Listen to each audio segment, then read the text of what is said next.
Yeah, let me introduce y'all to this YouTube family, showing us the way to get out of debt gradually. My man Josh hold it down in the household, Christine dominating debt with a chokehold. And the kids, they are Grace and Zoe, baby Tennessee, new addition to their story. Debt Kickin Sunday, daily vlogging, Dave Ramsey plan gonna have us live large, and every day we'll see part of their lifestyle, how they budget and they keep things wrote down. See them work through the envelope system, no credit cards, only cash going with them.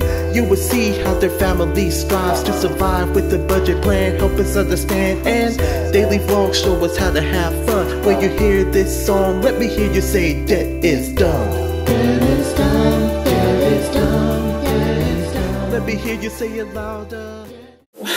Morning! Top of the morning to you. Wow, this is the third try. Because someone can't get it right. Anyway, happy debt Kickin Sunday to you all. I wish you could see what's going on behind the camera. There should be a blooper reel. There should. Anyway, happy debt Kickin Sunday.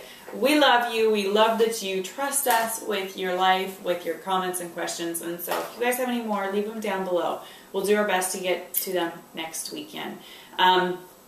We shot a really long vlog last week. Our editing software did not like it, so we had to break it into 2 videos. So 2 videos made for a lot of questions. For double the questions. Yeah. Woohoo! Yay. So maybe we'll have to do 2 videos again. I'm not sure how this is going to run. But let's get to it. First question.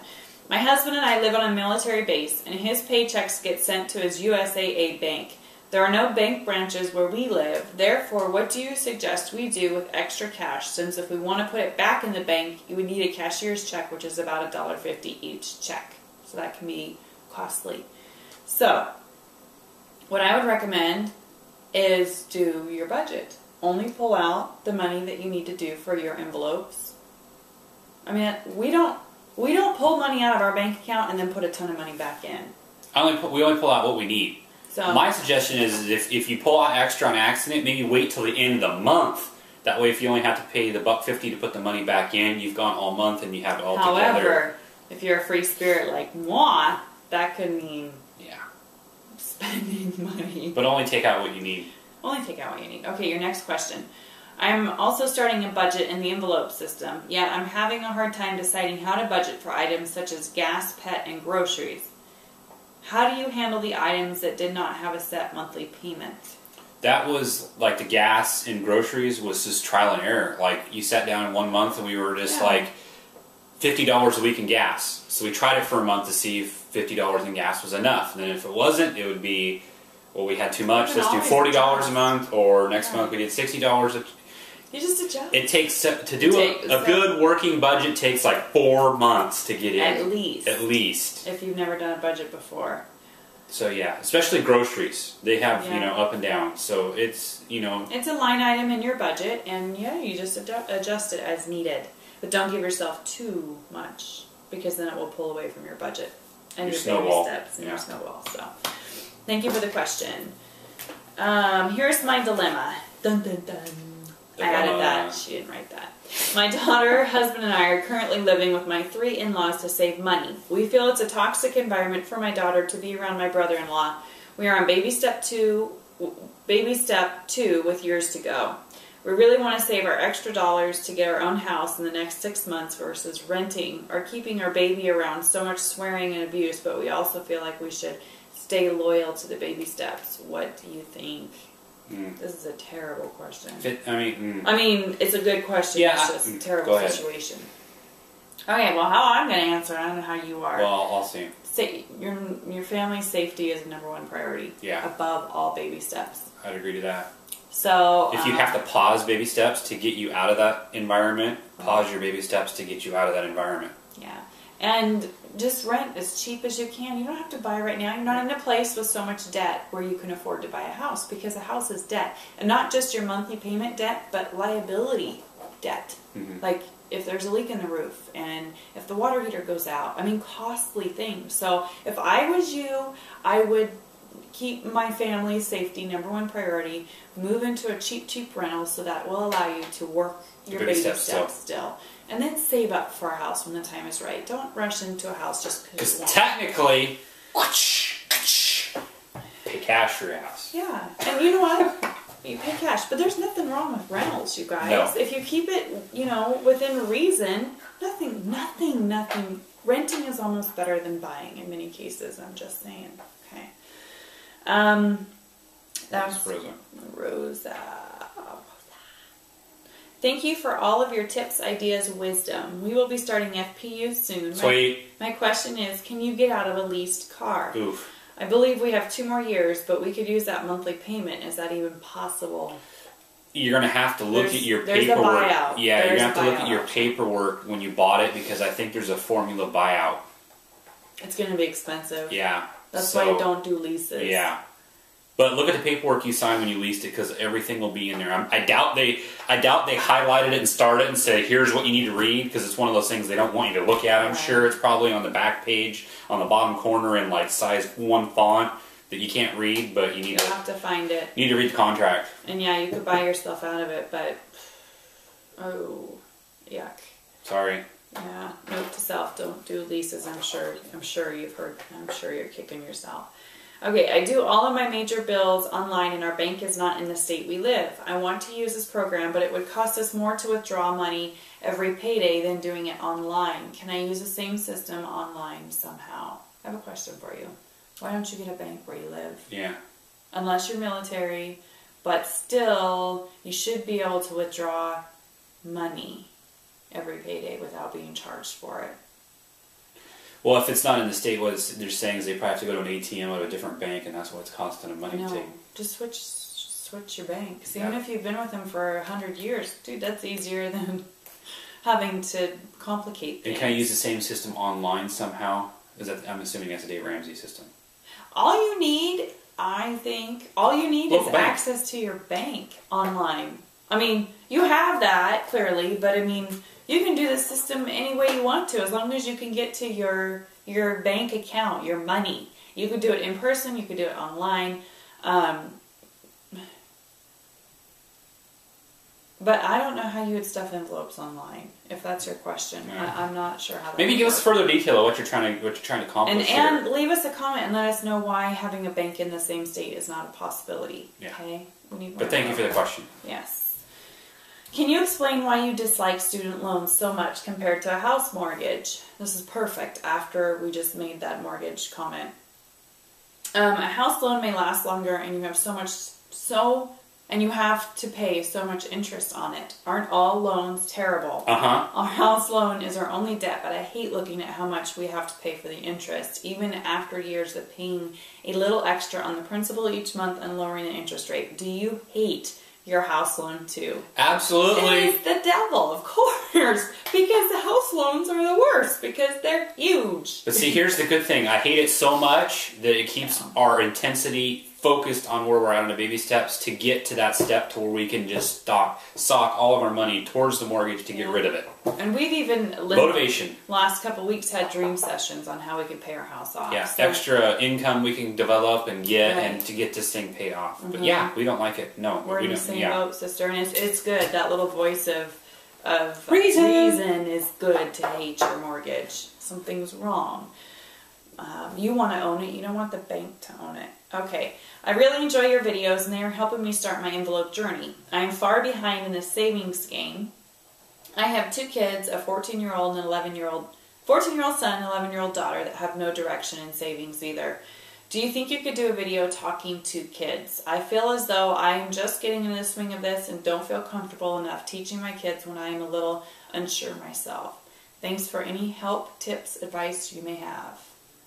Boy, you should get on Dave Ramsey's website and see if there's any local churches around you that are doing Generation Change. Yeah. It's a teen program about finances. It's how teens should handle finances. We're teaching it, baby! And you know what, Andy, my other comment to you is that we're not going to speak to your teens because that is your job. It comes off stronger for mom and dad if mom and dad have a strong financial presence, and they're going to look to you way more than they're going to look to us. Right, and every family is different. You know what I would do, because we did this, ours were very, very, very little when we started, but you introduce them exactly where you're at. Hey, kids, this is how it's going to work. Mom's on a budget, you're going to be on a budget now, and we're going to set some money aside, and we're going to What? No, I was just going to say, they're old enough to have a family meeting. Sit around the table at dinner one night and say, hey kids, this is how it's going to be. This is where we need to get going. This is how we're going to get there. We need your help to do it. Yeah. If you can help us do it, we can get there faster. And they don't have to know that you're unsure. And even if you are unsure, there's a learning curve to this, and that's okay. You don't have to be perfect. You can screw up. It's actually good for your kids to see you screw up with this.